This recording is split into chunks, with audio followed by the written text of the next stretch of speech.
Et là, alors là, j'ai encore la vision. Il était impossible de se coucher pour la nuit. Il fallait être soit dessus quelqu'un, soit dessous. Mais on ne pouvait pas être seul sur le plancher, il n'y avait pas d'emplacement prévu pour ça. Donc j'ai dormi sans doute dessus parce que j'étais tellement maigre. Enfin, je ne sais pas comment je me suis arrangée. Ça n'a duré que 6 jours. Et miracle, on vient nous chercher. Alors je ne sais plus si c'est tout le monde ou quelques-unes. Et on repart. Ça, c'était un miracle. On repart, on reprend le train. Je crois. Alors, était-ce des wagons de voyageurs ou pas? Je ne me rappelle plus. Sans doute des wagons de 3e de voyageurs plombés, je pense.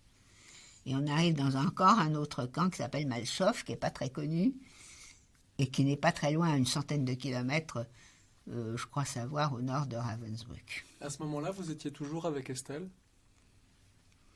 Je ne me souviens plus très bien d'Estelle. Je la revois au moment de l'évacuation de Malchow, c'est-à-dire tout à fait à la fin.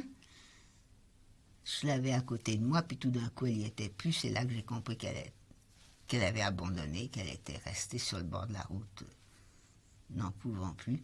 Mais je pense que je devais être avec Estelle, oui, parce que, à mon avis, oui, mais je me souviens plus d'elle en même temps. Mais logiquement, oui, parce que je la vois plus tard dans le courant des événements. Donc elle avait dû être là. Vous arriviez encore à peu près à vous soutenir les unes les autres? Est-ce que vous vous souvenez de ça? Non, alors ce qui s'est passé à Malchow, c'était... Alors là, c'était là aussi, j'ai encore des visions parce que c'était extrême. Une fatigue et une maigreur telle que chaque geste, ça ne peut pas s'oublier. Chaque geste était un effort insurmontable. Mais peu de choses, hein.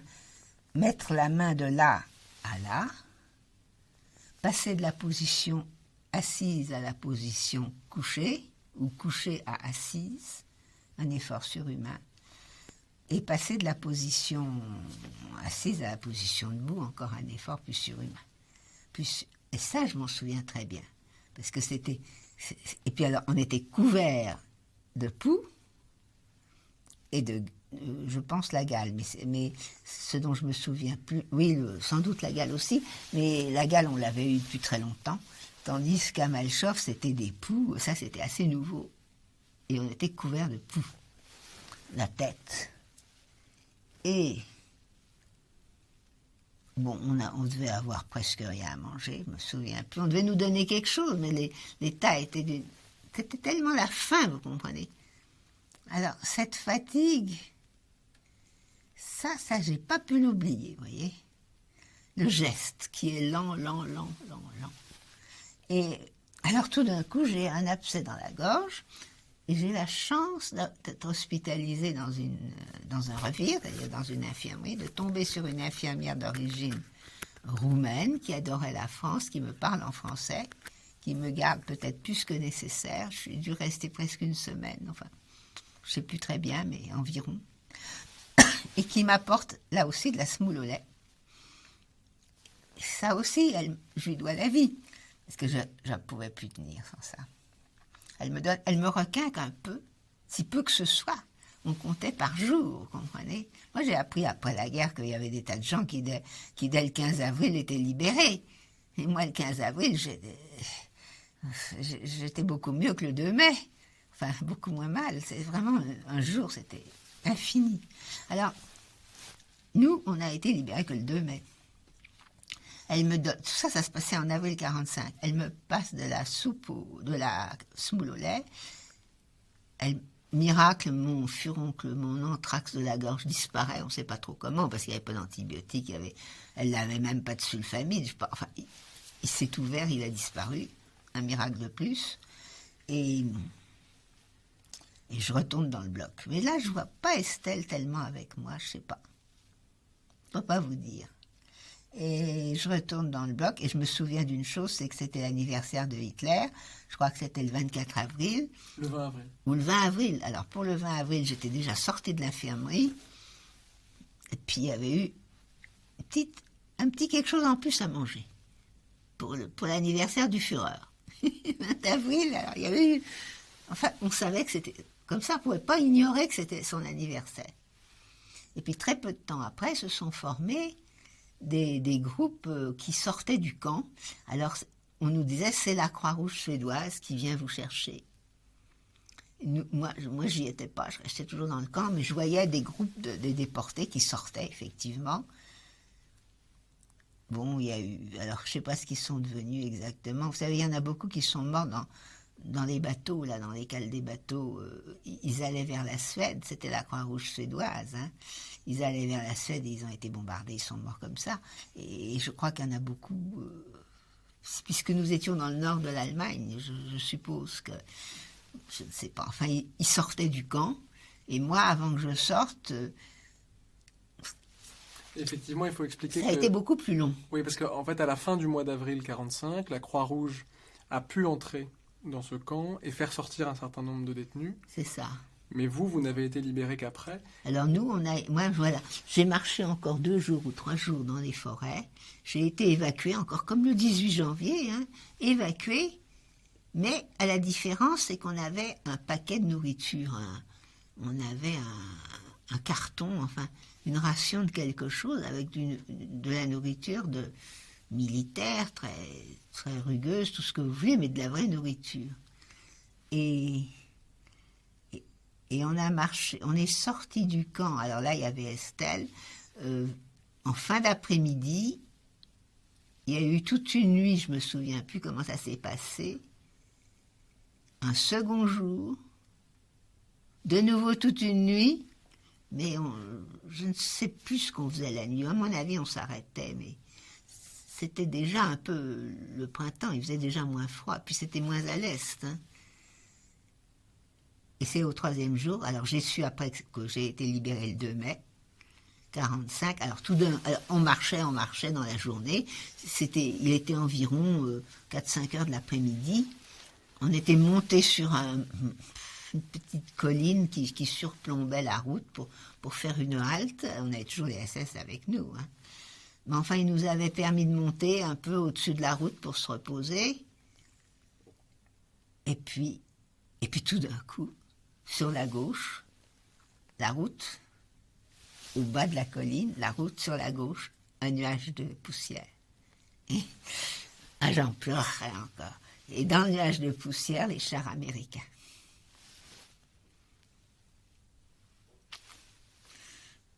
Et la disparition des SS, comme par miracle. Et les chars américains, alors l'étoile américaine, vous savez ce que c'est une petite étoile blanche. Ben c'était eux, on était libres. Alors ils passaient, et la guerre continuait, on n'était que le 2 mai. Il fallait aller jusqu'au 8. On leur a crié quelque chose en anglais, mais ils étaient dans des chars, il n'était pas question qu'ils arrêtent leurs chars. Enfin, on était libres. Qu'est-ce que ça fait de retrouver comme ça subitement la liberté? Très dur, très difficile. Alors là aussi, je me heurte avec mes camarades, ils ne peuvent pas comprendre.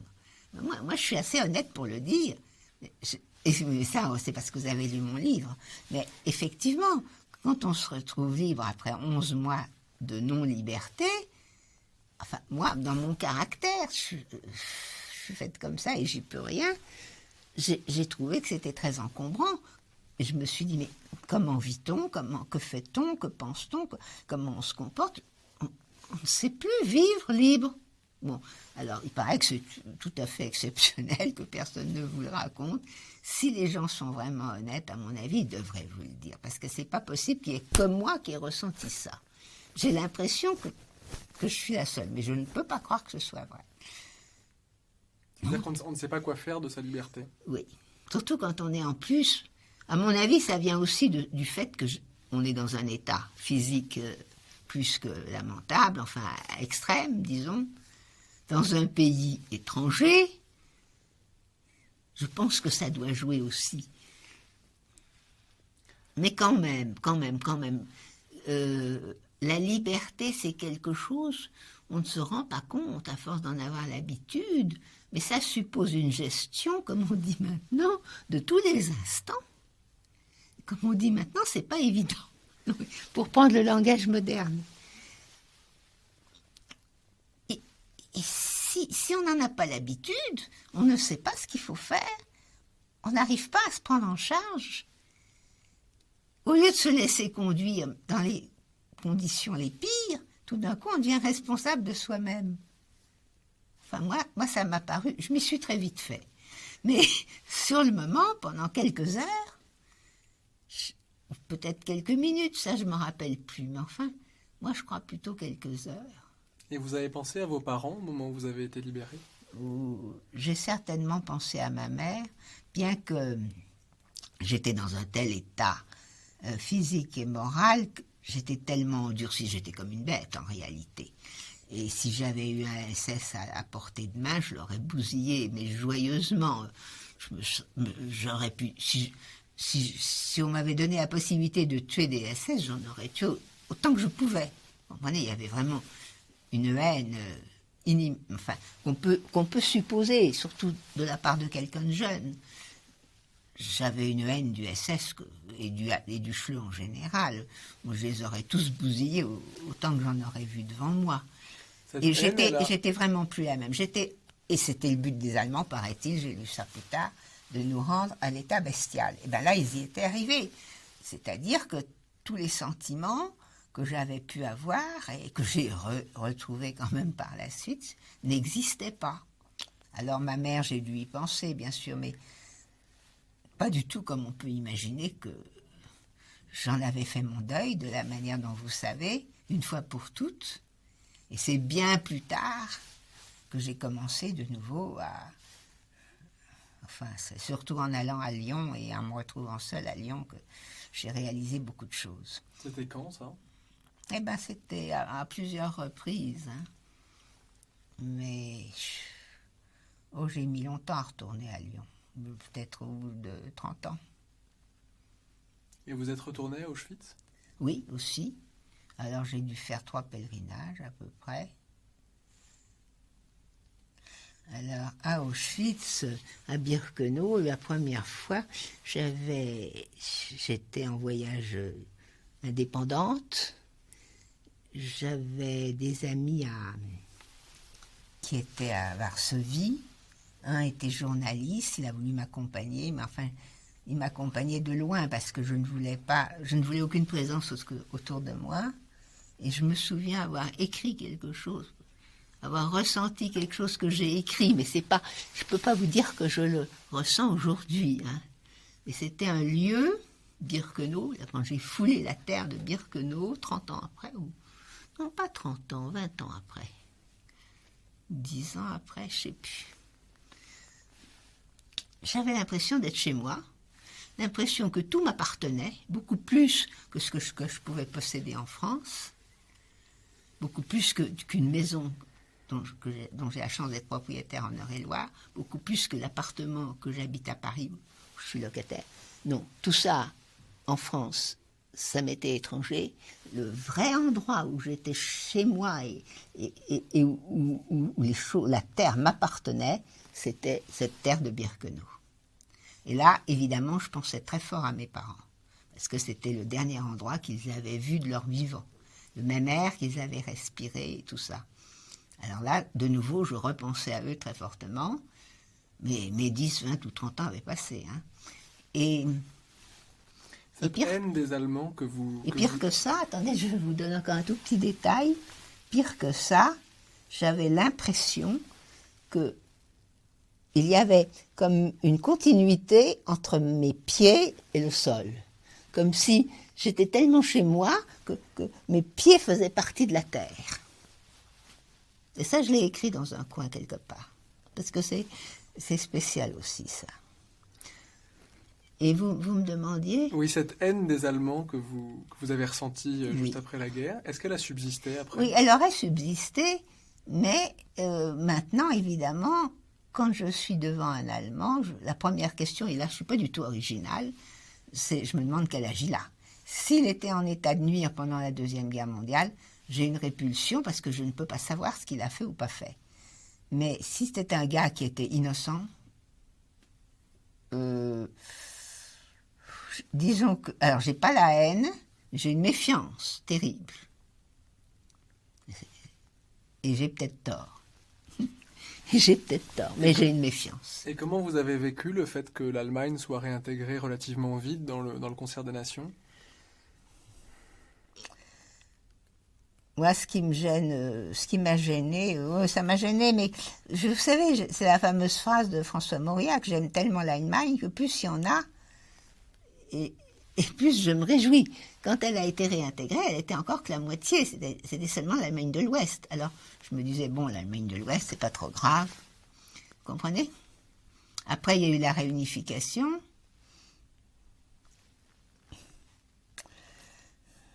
Moi, je souffre aussi avec mon éducation, ça ne vous étonnera pas, de ce que la France, évidemment, va se fondre de plus en plus dans l'Europe. Pour des gens de ma génération et avec l'éducation que j'ai eue, c'est assez dur. Et pourtant, je sais bien qu'il n'y a pas d'autre solution, mais évidemment que c'est un peu dur.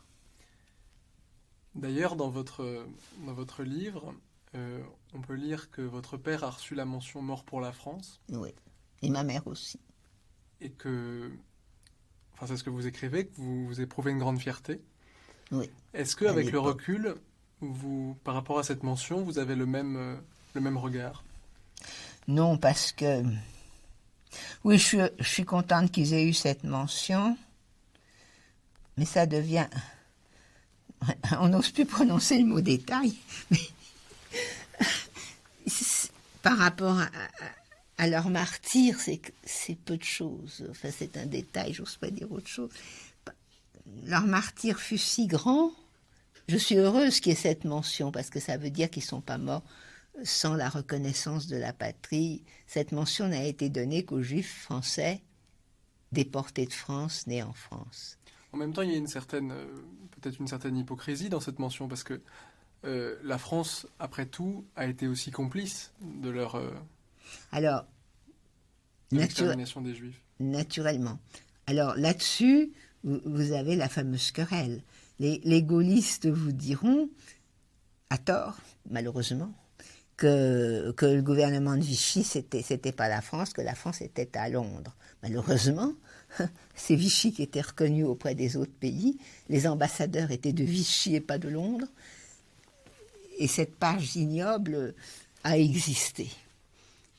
C'est pour ça peut-être que, malgré que j'aime la France, pour moi, alors là, quand je suis dans les milieux scolaires, universitaires et lycées, je fais mon couplet sur la bannière étoilée et le drapeau américain, que je place presque au-dessus du drapeau français. Mais j'aime mieux vous dire que les professeurs et tout ce monde-là, j'espère ne pas vous choquer vous-même, mais j'aime mieux vous dire que tout le monde Enfin, c'est comme si je mettais les pieds dans le plat. Mais j'y prends un certain plaisir. Non, pour moi, la bannière étoilée, c'est... Bon, je sais pas, vous comprenez, quoi. Lorsque vous avez écrit votre récit en 1946, je rappelle qu'il a été publié bien plus tard, mais lorsque vous l'avez écrit, donc juste après la guerre, vous avez eu le sentiment de le faire vraiment pour vos parents? Ah oui, c'est quelqu'un qui m'a... C'était un ami de mon oncle et de ma tante, chez qui je logeais à Paris, ma tante étant devenue ma tutrice, puisque j'étais mineure, qui m'a dit tout de suite, oh, pourquoi est-ce que vous n'écririez pas tout cela? Et alors ça a été comme une illumination. Je ne pensais pas le faire, c'est ce bonhomme que je connaissais ni d'Ève ni d'Adam et que j'ai jamais revu probablement, mais c'était un ami de mes oncles et tantes. Ça a été une illumination. Je me suis dit, il faut que je l'écrive. Mais il y avait 3 buts. Hein. Il y avait un en hommage à mes parents, parce que je trouvais horrible cette façon. Maintenant, ils ont leur nom dans plusieurs endroits au monde. Ils en ont en Israël, ils en ont au Mur des Noms à Paris. Et moi, je suis sur une 3e plaque sur le lycée Edgar Quinet. Donc moi, j'ai 3 noms, moi qui suis vivante. Mais eux, ils ont au moins 2 plaques. Une sur la route, là, entre Tel Aviv et Jérusalem, je ne sais plus comment ça s'appelle, et l'autre au Mur des Noms tout récemment. Alors je trouvais que mourir comme ça, et en plus n'avoir aucun nom, et moi j'avais pas fait de plaque nulle part, dans aucun cimetière, qu'on sache ce qui leur était arrivé, je trouvais que c'était très important. Deuxièmement, je voulais être sûre de pouvoir oublier sans me sentir coupable, c'est-à-dire me libérer de ma mémoire sans me sentir coupable, parce que si j'oublie tout, qui racontera, tandis que C'est-à-dire que votre livre vous permet de garder une trace sans avoir à vous souvenir. mon livre me permet de faire ce que je veux avec ma mémoire. Je savais pas qu'après, plus tard, on me demanderait dans les lycées et partout de témoigner. À l'époque, ça n'existait pas. Mais je me disais, je peux pas oublier tout ça, il faut quand même que les mourants m'ont demandé de le raconter. J'ai un devoir sacré de ne pas l'oublier et de le raconter quelque part. Bon.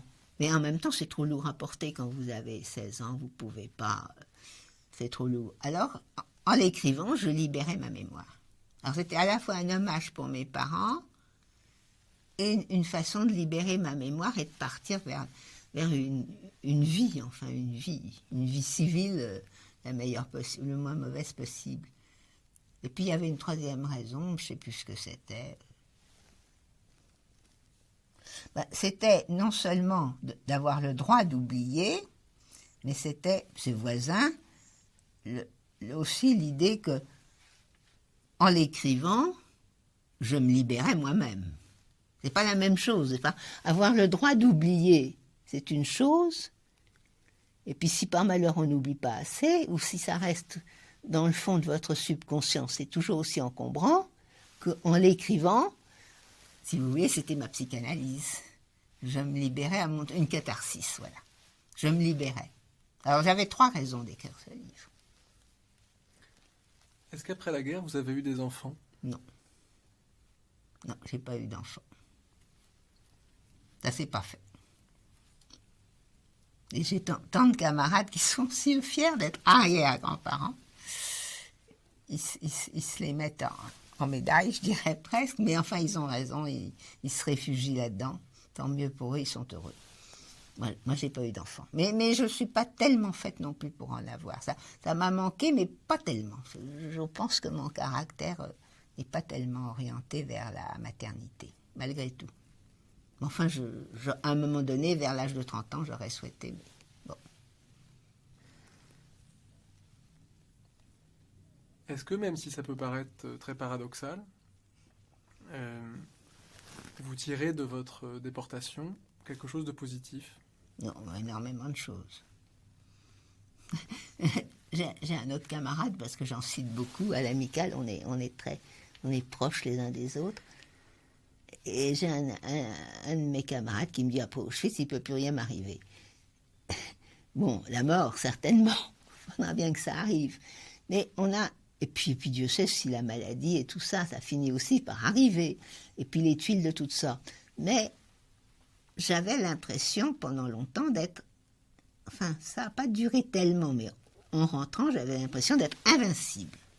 Par exemple, l'hiver 45-46 a été glacial à Paris. Il avait fait -10, -15, je ne sais pas combien.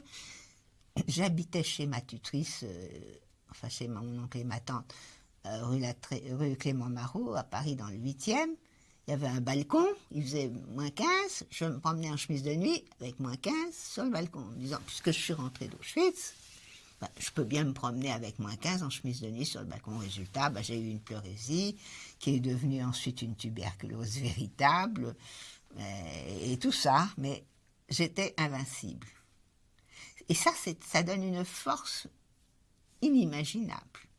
Bon, deuxième, mais ça ne dure pas toute une vie, mais enfin, il y a quelques restes quand même. Deuxièmement, j'ai eu l'occasion après la guerre de rencontrer des gens exceptionnels, pas tellement dans les milieux de déportation juifs, mais dans les milieux de déportation résistants, que j'aurais jamais rencontrés autrement, et ayant beaucoup sont morts déjà, mais qui étaient des seigneurs, qui étaient des gens exceptionnels, des gens qui... Et en plus, ils avaient un autre avantage, c'est qu'ils ont tenu le pouvoir après la guerre pendant 40 ans. Donc, j'ai eu des expériences de toutes sortes et une vie sociale tout à fait intéressante. En contrepartie de ça, c'est pas la déportation que je regrette, comme je vous le disais tout à l'heure, mais c'est la perte de mes parents. Ça, c'est irrémédiable. Et c'est irrémédiable, pas par le chagrin qu'on en a, bien sûr, mais ça en finit par se consoler plus ou moins. Mais c'est que les parents, c'est fait pour entourer les êtres, c'est fait pour être là, pour les amener à l'âge adulte, pour les assister, pour les aider, pour les encourager. Enfin, c'est comme des tuteurs dans le meilleur sens du terme. Et quand vous êtes seul dans la société, vous êtes comme un agneau entouré de loups. Et j'ai beau avoir eu une famille adoptive qui a été merveilleuse, et qui a évité bien des embûches, cette sensation de solitude, c'est incontournable. Et quand je me suis retrouvée à Lyon, j'ai eu encore plus. Parce que Lyon, c'était le dernier endroit où j'avais mes parents. Et se retrouver dans la même ville et dans le même appartement et tout ça, seul, alors là, vous mesurez, parce que dans le courant de la vie, comme je suis quand même assez active et puis plutôt gaie de caractère, et je me lamente pas tellement, j'aime mieux aller de l'avant et je vis dans le présent, on le sent pas tellement. Et c'est rétroactivement, quand vous vous retrouvez dans le même endroit où vous avez vécu avec vos parents 30 ans avant ou 40 ans avant, vous vous dites, ça y est, ben là, c'est vraiment, je suis seule. Alors, je suis pas vraiment seule non plus, mais c'est sa sensation. C'est une sensation, même si ça ne correspond pas à une réalité. Est-ce que c'est pour vos parents que vous êtes venu témoigner aujourd'hui? Non, pas spécialement. Non, alors ça, je suis venue parce que ça a été très gentiment. Non, alors je vais être complètement franche. Hein. Pierre Vidal-Naquet a donné mon nom à Lina. Monsieur Dominique, que j'ai vu à l'amicale, j'ai oublié son nom, Madame Dominique Missika. Missika, de la Fondation Mémoire de la Shoah, m'a écrit une très gentille lettre, flatteuse. Je me suis laissé flatter en disant qu'il avait eu mon nom par Pierre Vidal-Naquet, que mon témoignage était très intéressant, qu'on voulait, en fonction de ce témoignage, que mon livre, enfin, si tu t'en sors, était... qu'on avait besoin de mon témoignage. Alors, vous comprenez, j'ai beau ne pas être prétentieuse, quand on me prend comme ça, par les sentiments, si je puis dire, j'ai pas voulu refuser, parce que la lettre était tellement bien et gentiment tournée. Donc, je vous dis les choses telles qu'elles sont. Hein. Et puis, au fond, je me suis dit, Lina, c'est quand même intéressant, parce que Yale, Spielberg, je vous dis les principaux, hein.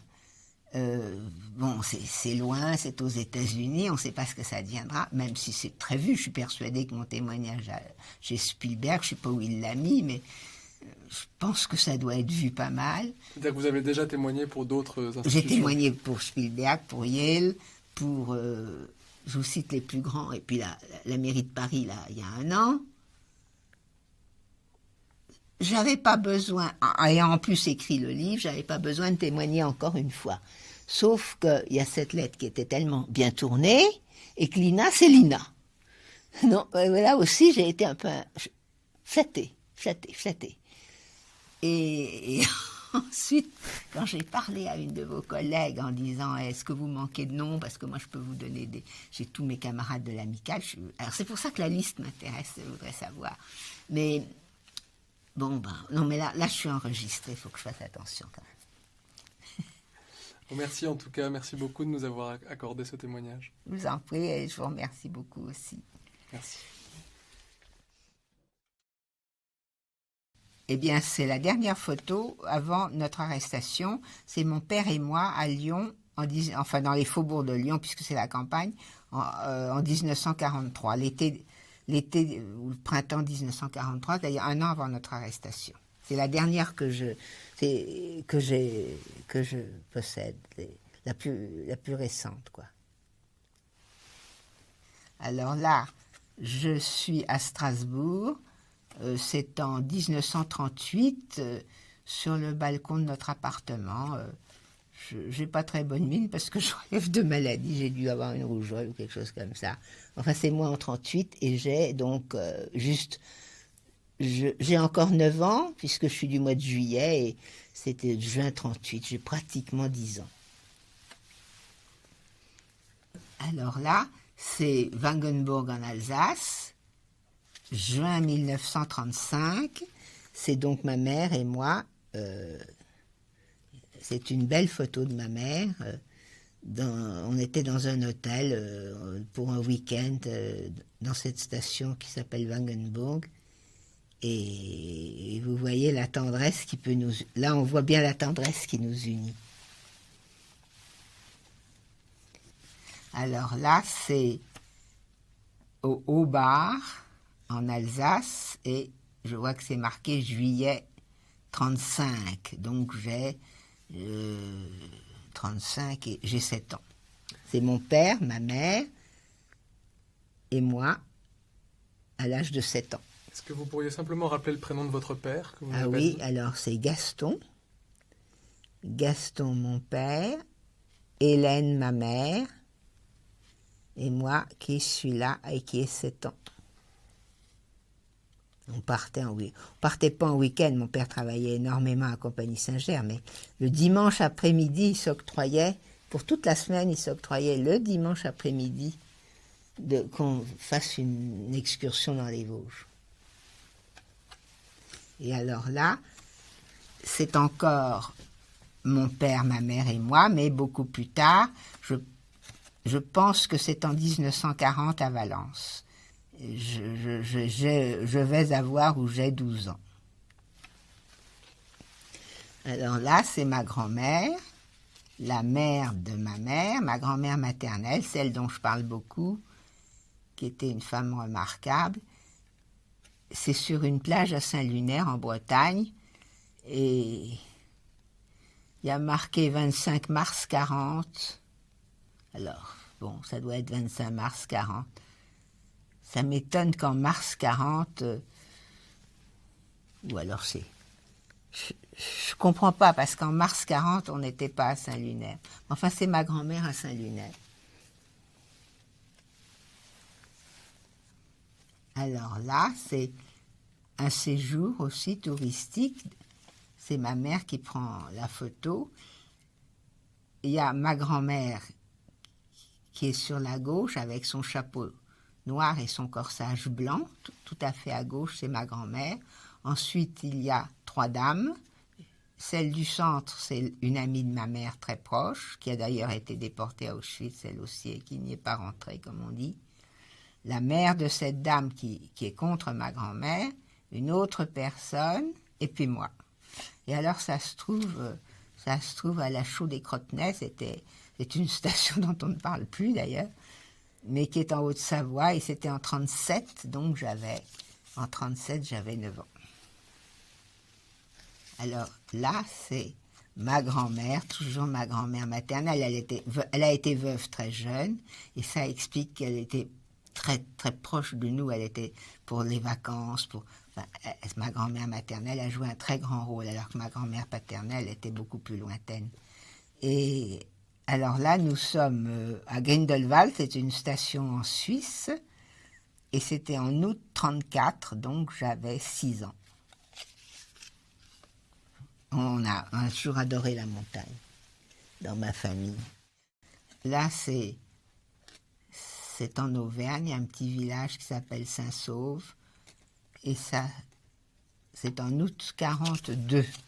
Je suis donc à bicyclette en août 1942. Qu'est-ce que j'ai ? J'ai 14 ans. Je viens d'avoir 14 ans.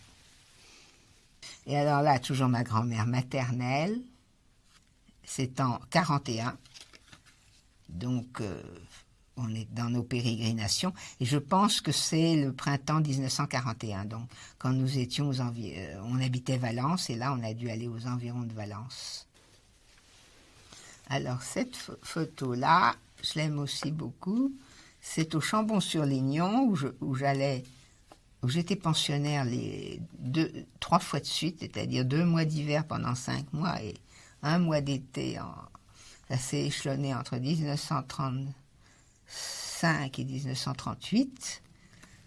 Là, c'est 1936. 36 à 38, enfin. Et c'est mon père, ma mère et moi, dans la campagne du Chambon-sur-Lignon. Et puis un chien qui ne nous appartient pas d'ailleurs, et qui nous avait suivis.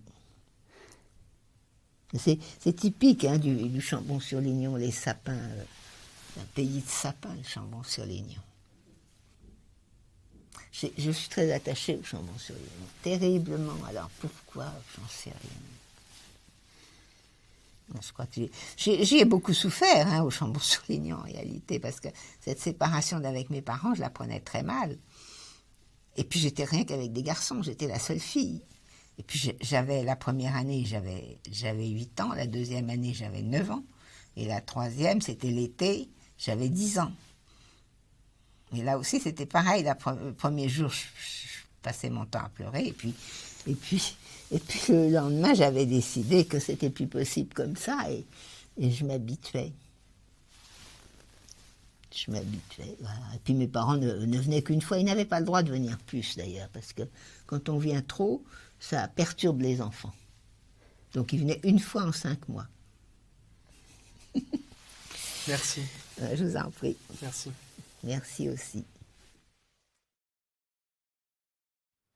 Si tu t'en sors, Auschwitz 1944-1945, le témoignage écrit par Nadine Eftler à son retour de déportation en 1946 a été publié aux éditions La Découverte en 1992.